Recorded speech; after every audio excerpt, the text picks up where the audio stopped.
श्री साहेब जी, मुद मंगलमय संत समाज, धर्म प्रेमी बंधुओं एवं श्रद्धामूर्ति देवियों। तो आपके ग्राम टोकरो की तरह एक गांव था। उस गांव में संतों का आगमन समय समय से होता रहता था और वहाँ काफी भक्त भी थे, सत्संगी भी थे, तो संतों का आना जाना लगा रहता था। लेकिन एक बार एक संत आए। संत के आने से कहा ही जाता है, संत जब आते हैं तो बसंत जब आता है तो प्रकृति मुस्काती है, संत आते हैं तो संस्कृति मुस्काती है, ये कहा जाता है। तो ठीक वैसे ही संत उस गांव में आए। एक भक्त सज्जन थे, संपन्न थे, जिनकी दुकान थी। उस भक्त के यहाँ आए। आते ही संत का स्वागत हुआ, जलपान कराया गया और तत्पश्चात भक्त जी कहते हैं, साहेब जी मैं जा रहा हूँ दुकान। उनकी दुकान थी। उसने कहा, साहेब जी आप विश्राम करिए और संध्या समय में जब दुकान से आएंगे आ जाऊंगा। तो घर के लोग और जो भी गए हुए हैं इधर उधर, कोई स्कूल गया हुआ है, कोई कहीं गया हुआ है, कोई खेती बाड़ी का काम पे गया हुआ है, वो सब आ जाएंगे और शाम को सत्संग करेंगे। तो मालिक जो था, गृह मालिक, वो चला गया दुकान। घर में बची हुई थी माता जी गृह मालकिन।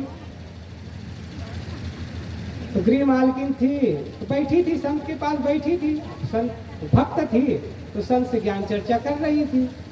तो संत जी चर्चा करते करते करते अचानक पूछ लिए माता जी से। क्या पूछे? माता जी से वो महात्मा जी पूछते हैं कि माता जी ये बताओ, तुम्हें खीर बनाना आता है? तो माता जी ने सोचा हो सकता है साहब को खीर खाने की इच्छा हो। वो खीर खाने की इच्छा से नहीं पूछ रहे थे, लेकिन पूछ रहे थे कि माता जी से कि माता जी खीर बनाना आता है आपको? तो माता जी कहती है, साहब जी हमारे यहाँ गाय भैंस भी है, दूध भी होता है, तो स्वाभाविक है कोई तीज त्योहार के दिन खीर भी बनाते हैं, तो खीर बनाना आता है। तो अच्छी बात है, खीर बनाना आता है। महात्मा जी पूछते हैं, माता जी ये बताओ आपको हलवा बनाना भी आता है? तो माता जी कहती है, समय समय से साहब जी जब कोई व्रत का दिन होता है तो हलवा भी बनाते हैं, सूजी रवा का भी हलवा बनाते हैं, गाजर का भी हलवा बनाते हैं, तो हलवा बनाना भी आता है। महात्मा जी ने कहा अच्छा तुम्हें हलवा बनाना भी आता है। तीसरी बार फिर पूछते हैं महात्मा जी, ये बताओ कि तो आपको खीर बनाना आता है, हलवा बनाना आता है, अब ये बताओ खिचड़ी बनाना आता है? तो माता जी कहती है कि हाँ साहब जी, कोई बीमार पड़ जाता है घर में तो मूंग की दाल ले लेते हैं और चावल ले लेते हैं और उसको खिचड़ी बना देते हैं, तो खिचड़ी बनाना भी आता है। तब चौथी बार महात्मा जी कहते हैं, आपको खीर बनाना आता है, आपको हलवा बनाना आता है, आपको खिचड़ी बनाना भी आता है। अब चौथी बार ये बताओ, तुमको क्या दुख में से सुख बनाना आता है? चौथी बार में अब पता चल गया ना महात्मा जी क्या पूछना चाह रहे थे। महात्मा जी पूछते हैं कि माता जी अब चौथी बार ये बताओ, क्या तुमको दुख में से सुख बनाना आता है? ये केवल माताओं के लिए ही नहीं है, संसार के जितने मनुष्य है सबके लिए यही बात है। दुख में से सुख बनाने की कला आता है? नहीं आता है। यही सबसे बड़ी कला है।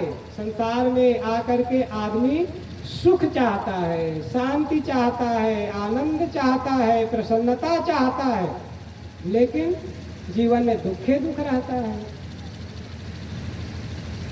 तो दुख का कारण क्या होता है? क्योंकि दुख में से सुख बनाने की कला आज तक के सीखा नहीं गया। दुख में से सुख बनाने की कला कहाँ सिखाया जाता है? क्या आपके गांव के विद्यालय में सिखाया जाएगा? क्योंकि वहाँ कला सिखाया जाता है ना, एक से कला संकाय होता है तो वहाँ कला सिखाया जाता है। हारमोनियम वादन का भी कला होता है, वो भी सिखाया जाता है। गायन कला भी होता है, उसको भी सिखाया जाता है। चित्रकला भी होती है, उसको भी सिखाया जाता है।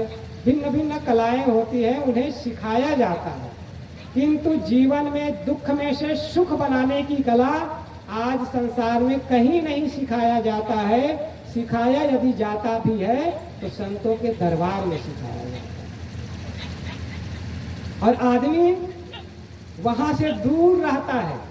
जहां दुख में से सुख बनाने की कला सिखाया जाता है वहां से तो दूर रहता है, तो फिर कला कैसे सीखे आदमी? तो मूल बात पर आते हैं, दुख में से सुख बनाने की कला। जीवन में दुख आते हैं, दुख और सुख से मिश्रित ये जीवन होता है। किसी ने बहुत सुंदर कहा है, जीवन में दुख भी रहता है, सुख भी रहता है।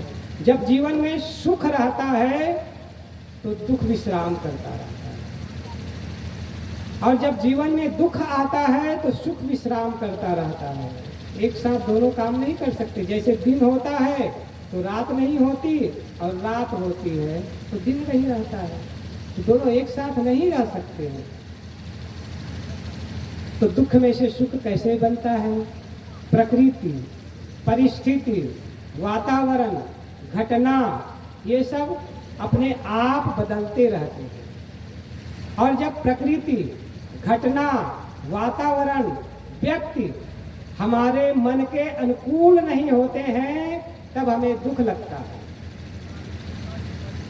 दुख देता नहीं है कोई, दुख आता नहीं है कहीं से। क्या हुआ?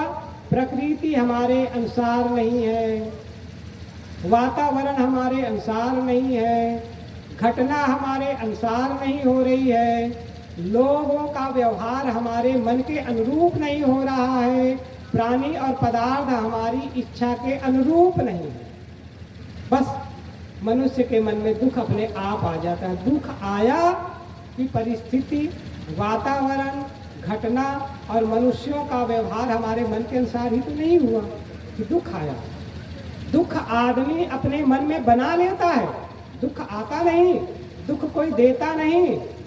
दुख कहीं से घटना के रूप में आता नहीं। कोई अब कह सकता है किसी के घर में किसी का एक्सीडेंट हो गया तो दुख तो आ गया। एक्सीडेंट होना एक घटना है, घटना ही तो है ना, जिसको दुर्घटना कहा जाता है, इसीलिए दुर्घटना ही कहा जाता है। वो एक घटना है, चूंकि वो गलत घटना है इसलिए दुर्घटना कहा जाता है। तो ये दुर्घटनाएं जीवन में होती रहती है, घटना है वो, हमारे मन के अनुरूप चूंकि नहीं होता है तो हम उसे दुख मान लेते हैं। वही घटना, वही परिस्थिति, वही वातावरण। पूज्य श्री साहब जी ने कहा कि परिस्थितियाँ, घटनाएं, वातावरण और मनुष्यों का व्यवहार और प्राणी और पदार्थ जब मन के अनुकूल होता है, अपने अनुसार होता है, धन हमारे मन के अनुरूप हो जाता है, मेहनत करते हैं उसमें मेहनताना या धन मन के अनुरूप मिल जाता है, पदार्थ भी मन के अनुरूप हो जाते हैं, गाड़ी, मोटर, बंगला, ये सब मन के अनुरूप हो जाता है, तब आदमी मान लेता है कि सुख मिल रहा। समेटने का प्रयास कर रहा हूँ।